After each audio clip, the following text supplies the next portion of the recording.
নমস্কার বন্ধুরা, চলে এসেছি আবার একটা নতুন ভিডিও নিয়ে। আশা করি সবাই ভালো আছেন। আজকে আমি বানাবো দই কাতলা। এটা সাদা করে রান্না করব। আমাদের সঙ্গে থাকুন, দেখতে থাকুন। তো প্রথমে একটা কড়াই নিয়ে নিয়েছি, তার মধ্যে দিয়ে দিলাম তেল। তেলটা গরম হচ্ছে।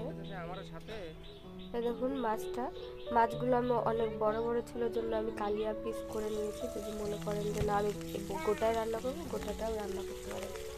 তো মাছগুলো এক এক করে সব তেলের মধ্যে দিয়ে দিচ্ছি।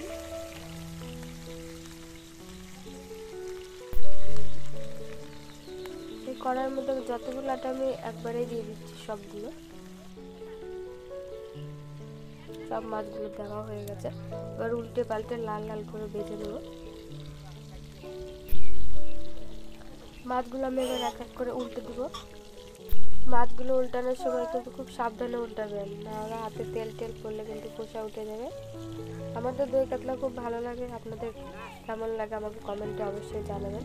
মাছগুলো ওই পাশটা হয়ে গেছে, আমি উল্টে দিয়েছি। দেখুন এই পাশটা ভালোই লাল লাল হয়ে গেছে।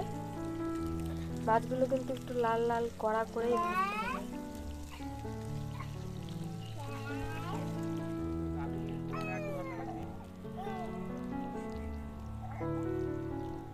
দেখুন আমি কতটা কড়া করে ভেজেছি, একদম কড়া করে লাল করে।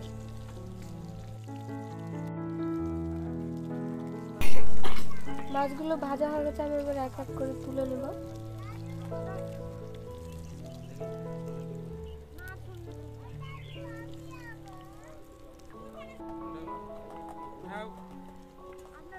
মাছগুলো তুলে এখানে কিন্তু গ্যাসের ফ্লেমটা অফ করে দিয়েছি আমি।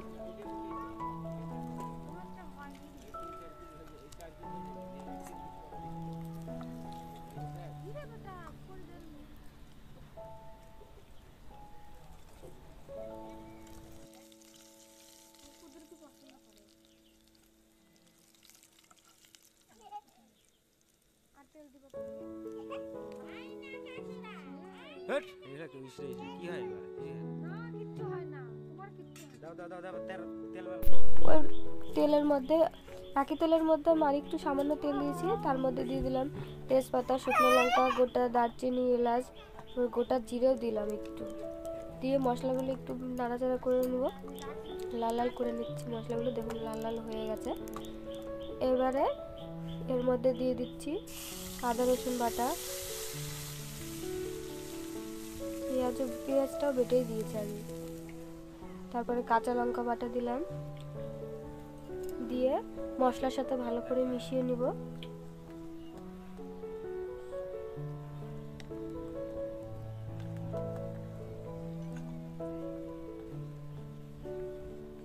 দুই এক মিনিট ভেজে নেব যাতে কাঁচা গন্ধটা দূরে যায়। তারপরে দিয়ে দিচ্ছি আগে থেকে বেটে রাখা কাজু বাদাম বাটা, পোস্তও দিয়েছি সঙ্গে আমি। আপনার যদি কাজু বাদাম না থাকে হাতের কাছে, চীনা বাদাম পোস্ত বাটা দিতে পারেন। দিয়ে আবারও ভালো করে নাড়াচাড়া করে নিচ্ছি। ওই মশলাগুলোর সাথে এই কাজু বাদাম আর পোস্ত বাটাটা কষিয়ে নেব। এবারে দিয়ে দিচ্ছি স্বাদ মতন লবণ। আমি এখানে কোনো রকম হলুদ ব্যবহার করব না। দিয়ে দিচ্ছি জিরের গুঁড়ো, দিয়ে দিচ্ছি ধনের গুঁড়ো, দিয়ে মশলাগুলো আবারও নাড়াচাড়া করে নেব 2-1 মিনিটের জন্য। দিয়ে ঢাকা চাপা দিয়ে দিচ্ছি। মশলা থেকে তেল ছেড়ে দিয়েছে। এবার আগে থেকে ফেটিয়ে রাখা টক দই দিয়ে দিচ্ছি। এবার ফেটানোটা বেশি হয়ে গেছে জন্য দইটা জল জল হয়ে গেছে।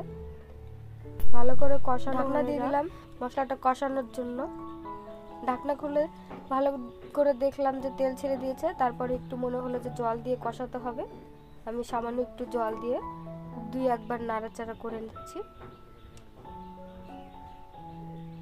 বেশ টকবক করে ফুটছে। এই অবস্থাতে মাছগুলো আমি দিয়ে দিচ্ছি, ভেজে রাখা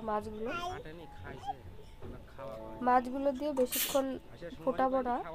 হালকা হালকা করে নাড়াচাড়া করতে হবে, নাহলে মাছগুলো কিন্তু ভেঙে যাবে। দেখতেই পাচ্ছেন মশলা থেকে কি সুন্দর তেল ছেড়েছে। আমি দেখাচ্ছি তার কাছে থেকে। হ্যাঁ, দেখতেই পাচ্ছেন কত সুন্দর হয়েছে। বেশি নাড়াচাড়া করলে কিন্তু মাছগুলো ভেঙে যাবে, ওই জন্য বলেছিলাম যে মাছগুলো কড়া করে ভাজতে। আবারও ঢাকনা চাপা দিয়ে দিলাম।